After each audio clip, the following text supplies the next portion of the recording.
One trend that I see is elimination of people. A lot of people, by the way, that test out ChatGPT are like, oh, it gets things incorrectly. That's based on the prompt that you give it. If you give it a much better prompt and more specific prompt, and it gives you better answers. So a lot of people like question it. That means you haven't really tested it to its true capability. And the same people also basically shared that essentially, I believe 80 to 90% of the entire workforce will 100% get affected by this in some shape or form, including professionals and including lawyers. Welcome to my legal academy, helping lawyers work smart, scale fast, and enjoy life. Something I want to bring up for today's topic is the biggest trends we see for this year, 2023, and potentially that will lead to many years after that. So Hamid, let's start with you. What's one trend that you see? One of the big trend is law firms realizing that they don't need to work on every single case that they comes to the door. And traditionally, they were sort of, even in their own practice area, I don't care if it's employment, PI, any other things, and understand the cost of the operations based on the case that it comes in, and is that profitable or not. Everybody was hugging clients.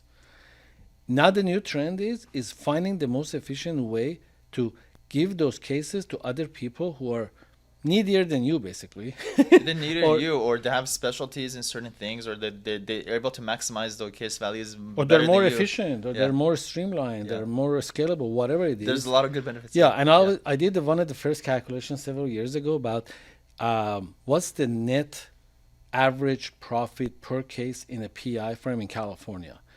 And that was 27% on the good average firm. Net not profit the best, margin, you said? net profit margin. Yeah, okay, 27%. Good. And we're just trying to bring it to like 30, 33, which will increase the profitability. Which takes a lot of effort. And a lot of restructuring, hire new people, do this, do that, all kind of stuff. And then I came across a situation that says, somebody said, look, if I take these cases off your hand, I can give you 40%. I'm like, wow. That's the fastest scaling of profitability from 27% to 40%. And I don't have to touch anything? No, you just give me the case. Okay, all yours. So that trend started. And they're happy. Everybody's happy. Everybody's Even the client's happy because the client will get less attention in my firm than will do on his firm. So he's happy. And the case gets treated better most of the time. And he's making his money. I'm making my money. Perfectly scalable. So I only get to work on the cases that I want. In the beginning, it was a little difficult with the people to sort of digest that. I give my case that I work so hard to bring to the door, that I have a staff handling it, giving it to Sam. Why? I just keep it. After they saw the trend, now the trend is the opposite. It's like I'm almost now stopping some people just refer everything out. It's like, God's sake, keep something. You're still a law firm, do some of them. But they say it's so easy and profitable. If I just throw it out there and get my 40, 50, 33%, whatever. It varies between practice style. But that's definitely the trend. And again, on this show, we talk about the business of law. So again, we have the clients in mind too, but on our show, we really focus on the business of things. And again, you broke it down to numbers, 27 profit margin or getting 40%. If you play the math there, the answer will be pretty clear. Absolutely. You know where this is coming from? What? It's from the old e-commerce mentality that instead of buying it, warehousing it, packing it, and shipping it, I just do drop ship. Drop shipping, yeah. Right? So this is drop ship. I get the order, and I'm just throwing it out somewhere out there where somebody's going to do all of that work, and ship it, and I make the net profit, and I have no warehousing. And the warehousing is expensive. Having cases in-house is also warehousing. And behind the scenes, this is happening a lot. And, a lot. And the trend is growing. And some people are not as open and upfront about it because they sort of still feel like embarrassed about sending the cases out to somebody else to work. But behind the scene, you'll be shocked how much of it is actually happening. Totally. So that's definitely one of the trends. Nice. One trend that I see is elimination of people. As weird as it sounds, elimination of people. Obviously, this is being brought out by AI. A report just came out just very recently. It was the first white paper of analyzing ChatGPT 4.0. There was a group of researchers that basically been able to analyze from the beginning. Apparently, ChatGPT 4.0 that just came out has been being built out since October. So they were there from the beginning. They've been literally psychoanalyzing this. A lot of people, by the way, that test out ChatGPT are like, oh, it gets things incorrectly. That's based on the prompt that you give it. If you give it a much better prompt and more specific prompt, and it gives you better answers. So a lot of people like question it. That means you haven't really tested it to its true capability. But these people that are experts at taking a bar exam and putting up against the ChatGPT, they were able to kind of figure out that, hey, from ChatGPT 3.5, there were, was a 10% bar percentile to now 90%. So literally went from the dumbest lawyer to the smartest lawyer overnight. And the same people also basically shared that essentially, I believe 80 to 90% of the entire workforce will 100% get affected by this in some shape or form, including professionals and including lawyers. Oh, absolutely, absolutely. I'm a biggest probably the advocate of this AI platform and AI technology, because I've been in data warehousing, data mining for probably like 25 years, 30 years before any of this stuff existed. And it just popped up. And it's crazy where a lot of the younger attorneys now, when we're having a meeting with them, one of the questions that has never been asked before is like, how many years do I got before AI replaces me? They actually ask me that. It's a trend. You give an answer to somebody, and then they said, and then the answer came back to me, and I'm like much sooner than that, Hamid. Yeah, because I'm giving it like 3 to 5 years. 3 to 5 years. I'm like, no, Hamid, more like 3 to 5 months. Yeah, it's crazy. I was shocked that how quickly caught on. Where if I meet with like 20, 30 attorneys a month, now 1/3 of them ask that question: is that how much time do I got to actually be replaced? What do I need to do to prevent me being basically out of the business with the AI implementation? I think the best thing is to understand it and figure out applications that you can solve big problems. And get in front of it. And get in front of it. And anybody can do this. Everyone thinks like you have to be an AI. Nobody's an AI expert at this point. And it's play ball. It's like I've never seen a more play ball to go take advantage of something that could really, literally, for you to make $1 billion or for you to have a big impact. So, hey, hope you're enjoying the video so far. If you're a lawyer and you're looking to work smart, scale fast, and enjoy life, right below this video, you'll find a link to book a call to speak to my team so we can tell you how we've been able to help over 500 law firm owners scale their law firm. Now back to the video. I also had one of the first happening too is I met with a young attorney who's been practicing for about 3 years, and he wanted to open up his own shop. So he was asking me, so what is the process? What are all the steps I need to do to set up my practice? And I was going throughout the list, and I said, look, there's this company, LegalSoft can definitely do all of this for you, set up your practice from A to Z and so forth. And he sort of drew the line in between all the things to do and says, well, I won't need the whole thing. I just need half of it because the ChatGPT is going to replace all of this. And I'm like, whoa, okay, it's good. You're a little bit ahead of it. So you only now need half of the recipe. You don't need the full recipe because the other half, ChatGPT is going to produce it. And he was right. Yeah. ChatGPT will do that. Yeah. Just literally in the past 2 or 3 days, it's been 4 different instances where I got stuff to do. And I'm able to bypass so much of that work, but just again, it's not an end all. Give me the final thing, no, but it does get you 80-90% of the way there, and then from that you go to take that and optimize it and make it better. But what I was going to lead to was that this elimination of people is that law firms have a dependency of your team members to run the day-to-day, right?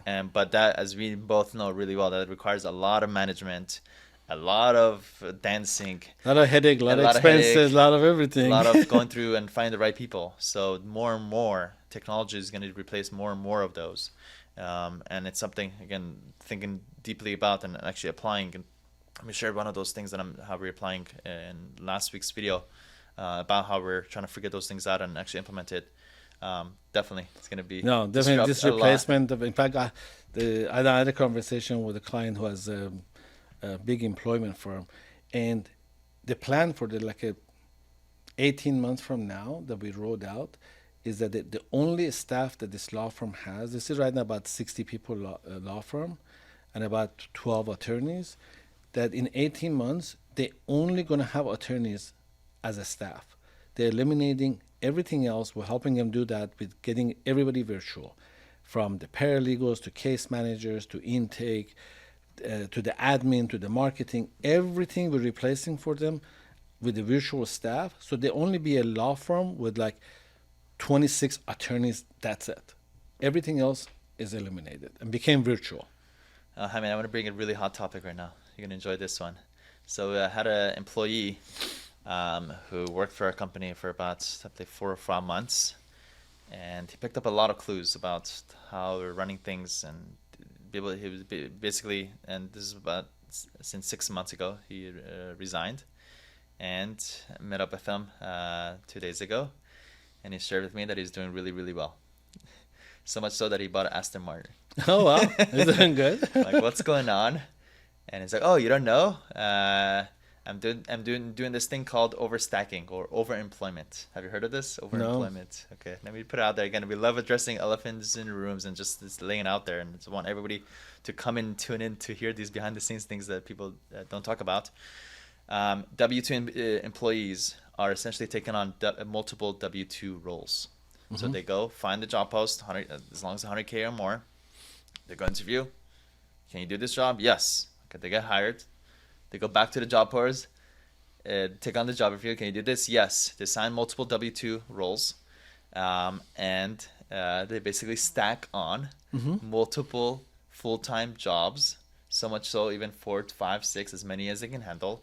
If the company finds out, okay, oh well, get resigned, but I still have four other jobs. More. And literally, there's some people going around making money. Obviously, not morally right, and as an employer, it doesn't think right. And also looking back, I'm like, hey, maybe he was doing that while he was with me. But something for you to have in mind, if you have people that are working virtually for you, make sure you have it in your offers and your the employee handbook and your agreement, and you're very crystal clear, and you have all those checks and balances to make sure that this is not happening, because this is happening, and be on the lookout for those. Absolutely. This happened about 6 months into COVID that I found out, and I give you a couple of stories about that too. And even with me, which we basically help all the law firms to hire all the virtual staff in the world, but it's a $10 an hour thing, not $50, $70 an hour for a remote paralegal or whatever. And we found out that exactly what's happening, what you mentioned, is that if I cannot watch them on the Zoom the whole 8 hours, or I cannot record their screen and their calls, I don't want to work virtual. If they're going to go work virtual, I want them in the office right in front of me. Even that is very challenging. I can't even get that kind of a staff to be 100% efficient and productive. So the double stacking, even so far, but I had people come to the office for an interview for like a marketing position or account management position. And in their resume, I found out, how they put like from 2020 to 2022, this and that. He had 3 jobs posted in there that is still continuing. And I said, okay, you forgot to update your resume. These positions, you left this company and did it. He goes, no. And I'm like, seriously? So you worked 3 companies? And he goes, yeah. I'm like, wow. You've gone to the whole new level. You're that open about it that I'm basically like what you said, is that 3 W-2s simultaneously, and you're not ashamed of it? And these government agencies that take, as an employer, we're taxed, I think, above the 50% rate here in California and Los Angeles. There's the EDD, I believe it's the agency in California who's in charge of employers. How come they're not able to track this and be able to just report this if there's multiple employers? Because they don't know the arrangements or the hours requirement for W-2. It's just a way of the employment and paying taxes on it. You could have 7 W-2s going to you, and EDD don't care at all. There's no clarity on how many hours. They don't care. They're collecting the taxes. Every time you make $1, they make 50 cents. So they want you to make all the dollars in the world. I don't care who you're doing it to or how you're doing it. I'm getting 50% of what you make. So make a lot more. Go get 8 more jobs if you can. I get my taxes. Wow. That's scary. Yeah, right. So be on the lookout. I've been now psychoanalyzing everybody that I'm working with. It's huge, because when I talk to some of my friends in Silicon Valley, where almost everybody works remote, so many of them have 2 or 3 jobs, or they have their own companies and work 2 other places, because each company just basically requires them for 2 or 3 hours, paying them full time for 8 hours. Yeah. So it's a big trend. but it's not sustainable, No. unfortunately. And it's just trying to take a shortcut in life. Unfortunately, it doesn't. Those things don't really pan out. I found a lot of people that also have side hustles. Those types of people, again, it doesn't really work out because they're always, it's an opportunity. It's like finding the next thing and the next thing and the next thing, and there's never consistency, and there's no going deep into something. Again, that expertise and mastery comes from being into something. And then some people say 10,000 hours, some people say a decade. Yours has been 30, 40 years, but that expertise really comes when you